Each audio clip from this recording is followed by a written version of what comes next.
From IPM News, this is 217 Today. I'm Farrah Anderson. It's Tuesday, April 16th. Coming up, we'll learn more about efforts to legalize a psychedelic drug in Illinois to treat mental health disorders. That story is coming up in just a few minutes. But first, these headlines. The U.S. Supreme Court seems ready to narrow a federal bribery law used in some big Chicago corruption cases. Dave McKinney reports. Justices heard arguments on a bribery conviction against an ex-Northwest Indiana mayor. The outcome could affect the trial of former Illinois House Speaker Michael Madigan and convictions of former ComEd executives and lobbyists.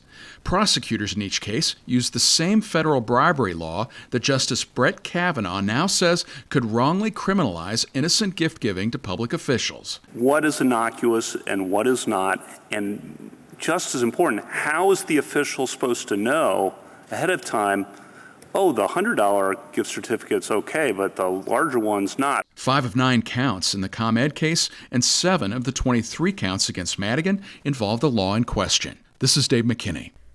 Governor J.B. Pritzker is promoting his plan to eliminate medical debt for hundreds of thousands of Illinoisans.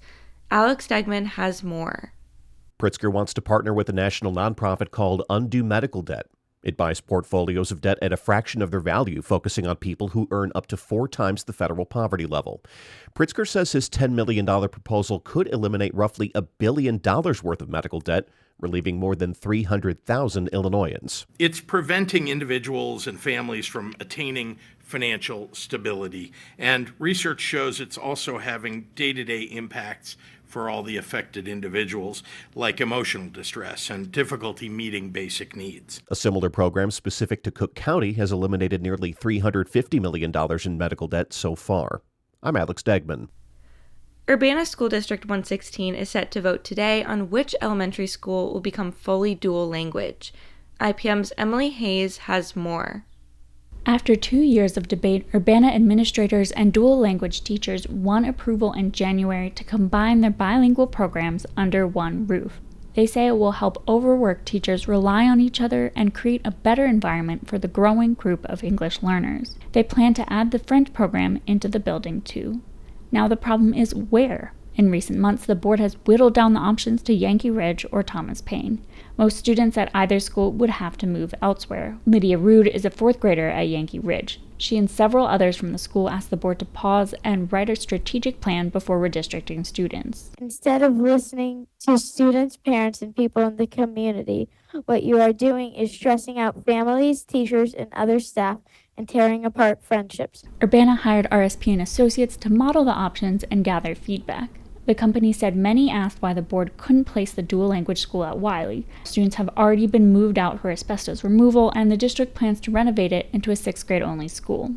School board president Paul Pulowski says the renovations will already be expensive. It would cost more in terms of capital budget to convert that into something large enough to support the number of students we would need in the dual language program.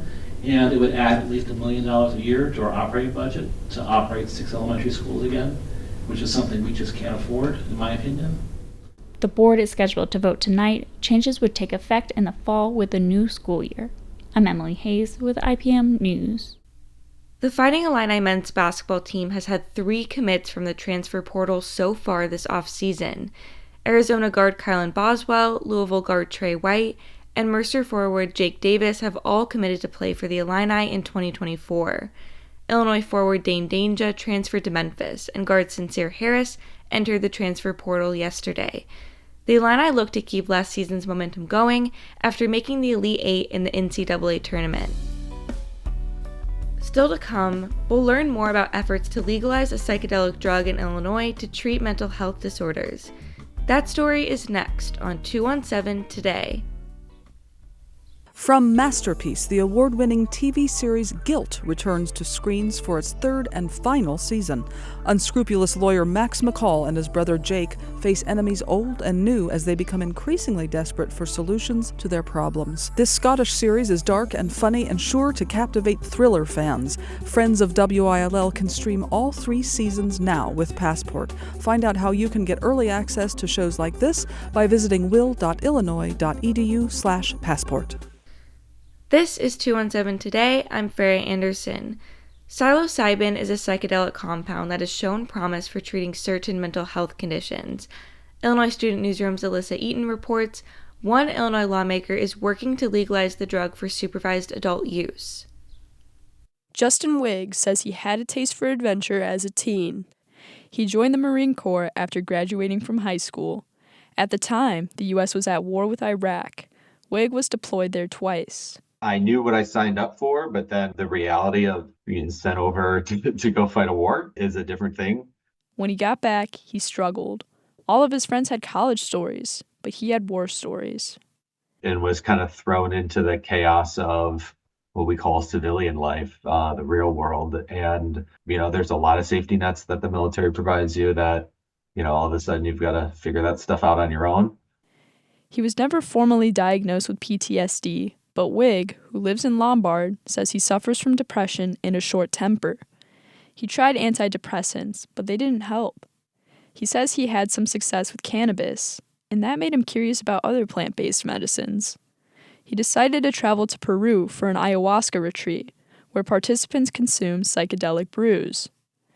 Wigg says it really helped. He resonates with an analogy coined by a psychedelics researcher that compares the mind to a ski slope. The shift in his mindset before and after treatment felt like a fresh coat of snow. It's like a mountain, right? Like a ski hill. Your brain gets these patterns ingrained in it, and it might not be the best way to do it, but it's the only way that you've figured out how to do it. And then after a dose or a treatment, it's like a fresh snowfall, and it covers all those tracks and gives you an opportunity to handle situations differently than you have in the past, and to just look at things with a fresh perspective and a fresh set of eyes. The idea that the brain can be rewired this way is backed by science. Dr. Joshua Woolley is a psychiatrist at the University of California, San Francisco. He's never met Wigg, but many patients in his research studies report similar experiences.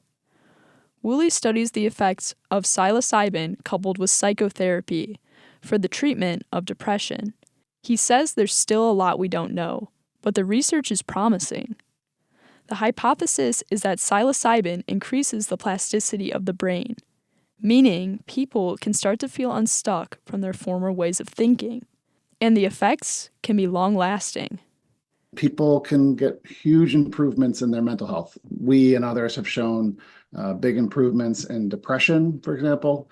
And unlike antidepressants like SSRIs, Prozac, we're talking about a single dose of this drug, and then people feel better for weeks to months. So far, 2 states, Oregon and Colorado, have decriminalized psilocybin and opened up access to the drug for adults in supervised settings. A bill introduced in Illinois would follow a similar model. The bill's lead sponsor is Democratic State Senator Rachel Ventura. She says the bill would set up an advisory board to determine the best practices. There would be licensed facilitators who would be the ones sitting with you, and they would be in a licensed service center. These are not necessarily your typical doctor offices or a psychiatrist's office. Individuals would need a certain level of criteria and then go through a training program and become licensed by the state in order to do this work. Ventura says patients will also have to meet a certain criteria and participate in a risk analysis and preparation session to see if they'd be a good candidate. Dr. Woolley at UCSF says the risk of bad outcomes are relatively low, especially when candidates are screened. But he'd prefer states wait until the drug is approved by the FDA before opening up access. Like what they're doing in Oregon, what it sounds like what Illinois is proposing, is that it's a little bit like a pseudo FDA. It's supervised, but it's not, you can't make treatment claims because that's what the FDA regulates, but it's kind of non-specific healing. And that's a kind of a gray zone that is very challenging. These drugs are not benign. They're powerful, and sometimes people have problems. But Senator Ventura says there's no time to waste because there's an urgent need for new mental health treatments. We have a mental health crisis right now. We have people who are burnt out and have tried everything. They've done lots of different types of therapy, behavioral health, SSRIs, and most all of those things have benefits. for the individual that it doesn't quite cut it, those individuals are really looking for a new tool in the toolbox. Ventura says she's made tweaks to the language of the bill in hopes of winning bipartisan support and getting this bill to the governor's desk. I'm Alyssa Eaton, Illinois Student Newsroom. Learn more in a story from Illinois Student Newsroom at ipmnewsroom.org. And finally, in your forecast, meteorologist Andrew Pritchard says today will be partly cloudy and breezy with a chance of thunderstorms late in the day and a high of 82 degrees. That's it for today. Reporting today contributed by Dave McKinney, Alex Stegman, Emily Hayes, Colin Heislope, and Alyssa Eaton. Reginald Hardwick is our news director. I'm Farrah Anderson. 217 Today is a production of Illinois Public Media. Thanks for listening, stay safe, and we'll talk to you again tomorrow.